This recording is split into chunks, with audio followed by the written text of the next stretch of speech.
You'll often hear the much repeated mantra, the trend is your friend, and trading reversals is like catching a falling knife. This is such misguided advice without the proper context to back it up, and only succeeds in confusing traders because nobody ever explains what it means.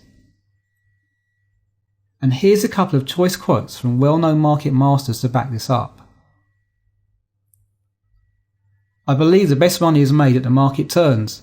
Everyone says you get killed trying to pick tops and bottoms and you can make money by playing the trend in the middle. Well, for 12 years I've been missing the meat in the middle and have made a lot of money at tops and bottoms.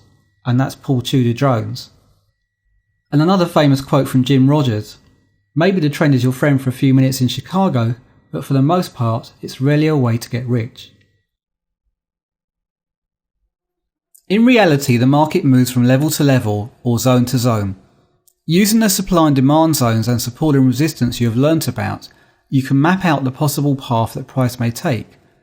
This can be done on higher timeframes to build up the big picture and smaller timeframes for the more immediate picture.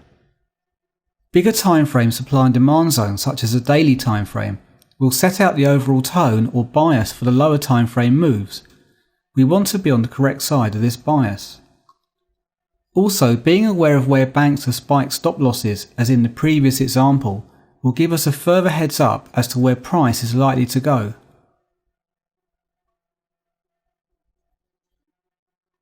There was a time when I believed this very tidy utopian view of trading bias and trend, neat higher highs and higher lows,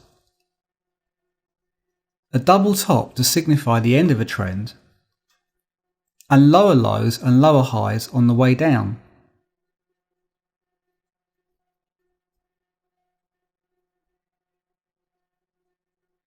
I now know this not to be true.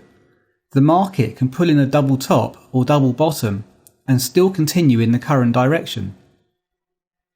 Also, the market often presents out-of-sequence price swings just to confuse any trader who dare to think it was that easy. However, this also forms a basis for a price action pattern that we'll discuss later in this course. So just showing you on a chart what the real life view of swing highs and lows looks like as opposed to the utopian view. And this is an Aussie dollar 60-minute chart. So there's a low here, price came up, made a higher low, came up again, made a higher low, but then it made a lower low which was out of sequence. It then came up, made a higher high, came down, higher low, then another higher low, and then we had another out of sequence low, a lower low over here, before then making a higher high.